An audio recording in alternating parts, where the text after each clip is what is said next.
नमस्कार मित्रमैत्रिणींनो, नात्यांची गुंफण या आपल्या चॅनलवर तुम्हा सर्वांचे पुन्हा एकदा मनपूर्वक स्वागत. मागील भागात आपण पाहिले की 25 वर्षांपूर्वी घडलेल्या डॉक्टर शशांक देशपांडे यांच्या हत्येचा खरा सूत्रधार सरपंच रघुनाथ रावच आहे हे सत्य उघड झाले. तात्यांवर जीवघेणा हल्ला करून सरपंचाचे गुंड आदित्य आणि वैदेहीच्या मागे लागले. अंधाऱ्या रात्री दोघेही जीव वाचवण्यासाठी दाट जंगलात धावले, पण सरपंचाने त्यांना एका मोठ्या खडकाजवळ घेरले आणि आदित्यवर बंदूक रोखली. आता पुढे आदित्य, तुझा बापही याच सह्याद्रीच्या जंगलात मारला गेला होता आणि आज तूही इथेच संपणार. सरपंचाच्या चेहऱ्यावर क्रूर हास्य होते. त्याने रिव्हॉल्व्हरचा चाप दाबण्यासाठी बोट पुढे सरकवले. वैदेही भीतीने कापरी झाली, पण तिने आदित्याचा हात घट्ट धरून ठेवला होता. त्याच क्षणी दाट झाडीतून अचानक एक प्रचंड धुक्याची लाट आली आणि एका अनोख्या तीव्र वासाचा सुगंध सर्वत्र पसरला. तो वास इतका उग्र होता की सरपंचाचे गुंड आणि स्वतः सरपंच डोळे चोळत खोकू लागले. सर्वांच्या डोळ्यातून पाणी वाहू लागले आणि त्यांना समोरचे काहीही दिसेनासे झाले. हे काय आहे? माझे डोळे जळतायत, सरपंच वेड्यासारखा ओरडला आणि त्याने हवेत अंधाधुंद गोळीबार सुरू केला. गोळ्यांचा आवाज जंगलात गुंजला. आदित्याने या गोंधळाचा पूर्ण फायदा घेतला. त्याने क्षणाचाही विलंब न करता वैदेहीचा हात खेचला. वैदेही, चल लवकर, आदित्य ओरडला आणि दोघेही दाट झाडीच्या दिशेने वेगाने पळाले. धुक्याच्या आणि उग्र वासाच्या प्रभावामुळे गुंडांना त्यांचा पाठलाग करणे शक्य झाले नाही. अंधाऱ्या आणि अनोळखी जंगलात सुमारे 15 ते 20 मिनिटे सतत धावल्यानंतर आदित्य आणि वैदेही एका सुरक्षित दाट झाडांच्या आडोशाने थांबले. दोघेही प्रचंड धापा टाकत होते. वैदेहीचे शरीर भीतीने थरथरत होते. आदित्य, आपण वाचलो. वैदेहीच्या डोळ्यातून आसवे वाहू लागली. आदित्यने अत्यंत मायेने तिचे दोन्ही हात आपल्या हातात घेतले. घाबरू नकोस वैदेही, आता आपण सुरक्षित आहोत. पण ते अचानक धुकं आणि तो उग्रवास कसा आला? वैदेहीने अश्रू पुसत आजूबाजूला पाहिले. तिने जमिनीवर पडलेली काही विशिष्ट प्रकारची पाने ओळखली. आदित्य, हे उग्रगंधा नावाच्या रानझाडाचे कार्य आहे. जेव्हा या झाडाच्या वाळलेल्या पानांना आणि फुलांना जोराचा स्पर्श होतो किंवा हवा लागते, तेव्हा त्यातून असा तीव्र उग्र वायू बाहेर पडतो, जो माणसांचे डोळे तात्पुरते आंधळे करतो. निसर्गानेच आज आपला जीव वाचवला. आदित्यने वैदेहीच्या चेहऱ्याकडे पाहिले.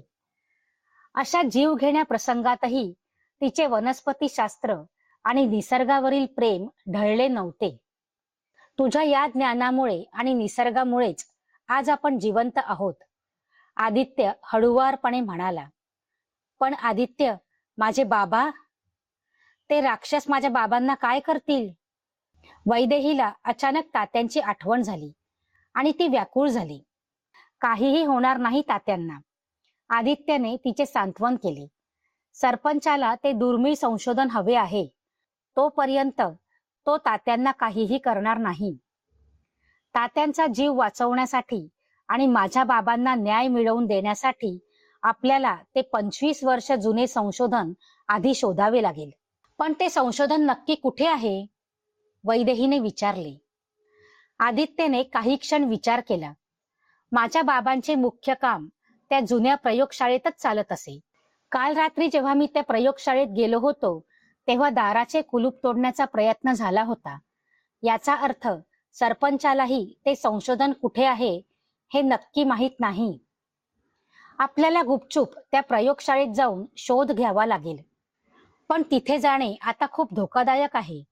सरपंचाचे माणसं सगळीकडे पहारा देत असतील, वैदेही म्हणाली.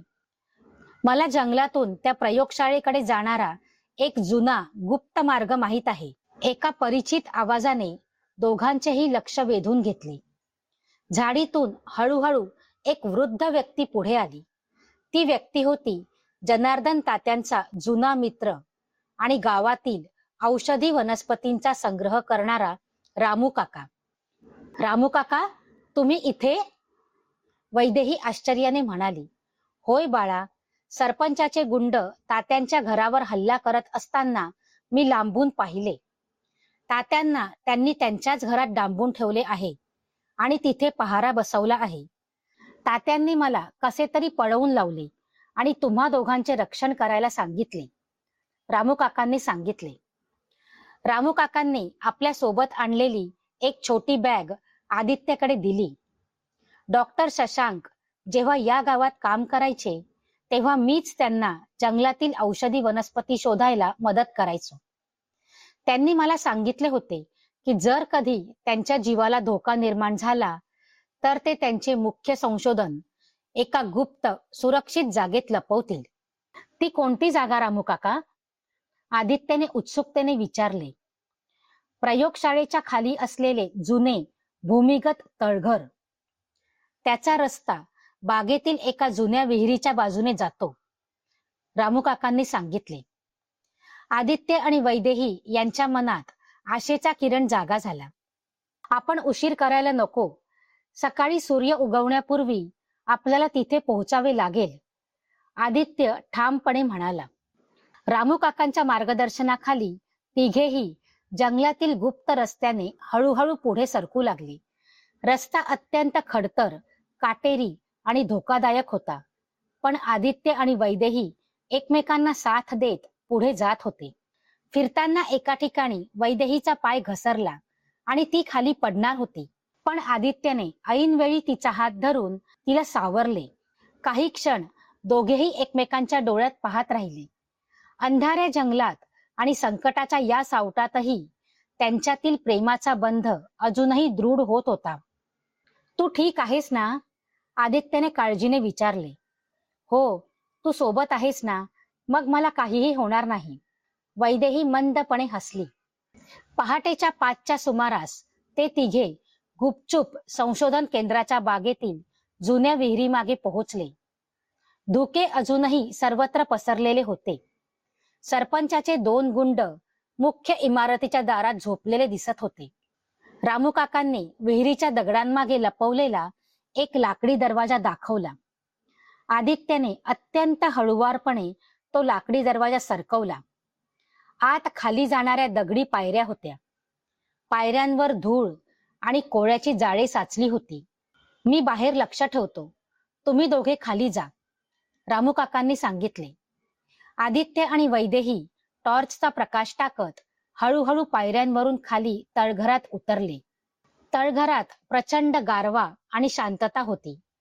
तिथे जुनी काचेची भांडी, नळ्या आणि काही लाकडी टेबल पडलेले होते. आदित्यने टॉर्चचा प्रकाश चारी बाजूंना फिरवला. एका कोपऱ्यात लाकडी कपाटावर डॉक्टर शशांक देशपांडे यांचा एक जुना फोटो लावलेला होता. आदित्य त्या फोटो समोर गेला. त्याच्या डोळ्यातून अश्रू वाहू लागले. बाबा, मी आलोय. वैदेहीने आदित्यच्या खांद्यावर हात ठेवला. आदित्य, तिथे पहा. वैदेहीने कपाटाच्या मागच्या बाजूला दाखवले. तिथे एक लहान लोखंडी तिजोरी भिंतीत बसवलेली होती. आदित्यने तिजोरीजवळ जाऊन पाहिले. तिजोरीला 4 अंकी पासवर्डचा लॉक होता. पासवर्ड काय असू शकतो? वैदेहीने विचारले. आदित्यने विचार केला. त्याच्या बाबांच्या आवडत्या गोष्टी, जन्मतारीख. अचानक आदित्यला त्याच्या आईने लहानपणी सांगितलेली एक गोष्ट आठवली.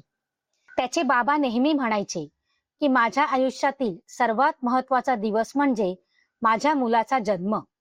आदित्यने स्वतःच्या जन्मवर्षांचे आणि तारखेचे 4 अंक 1995 तिजोरीत टाकले. क्लिक असा आवाज आला आणि तिजोरीचे दार उघडले. तिजोरीच्या आत एक जुनी काळ्या रंगाची डायरी आणि एका काचेच्या हवाबंद बाटलीत सुकलेली एक दुर्मिळ हिरवी वनस्पती ठेवलेली होती.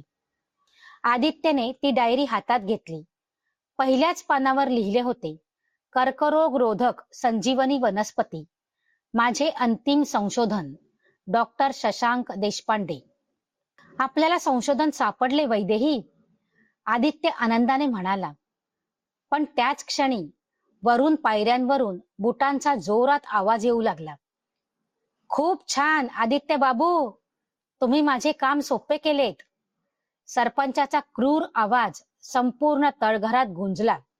सरपंच आणि त्याचे 4-5 गुंड हातात बंदुका घेऊन तळघरात चालून आले होते.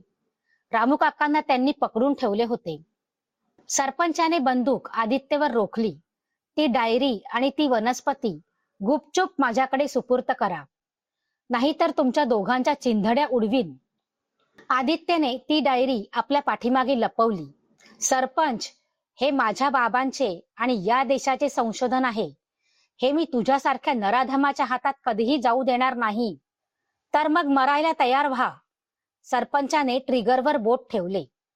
वैदेहीच्या गळ्यावर रोखलेली बंदूक पाहून आदित्य समोर आयुष्यातील सर्वात कठीण प्रश्न उभा राहिला. वडिलांचे स्वप्न वाचवायचे की प्रेमाचा जीव? आदित्य या जीव घेण्या प्रसंगातून वैदेहीला आणि त्या मौल्यवान संशोधनाला सुखरूप बाहेर काढू शकेल का? पाहूया पुढील भागात. मित्रांनो, कथा आवडली असेल तर व्हिडिओला लाईक करा, शेअर करा आणि कमेंटही करा. आणि आपल्या चॅनलवर नवीन असाल तर चॅनलला सबस्क्राईब करा. धन्यवाद.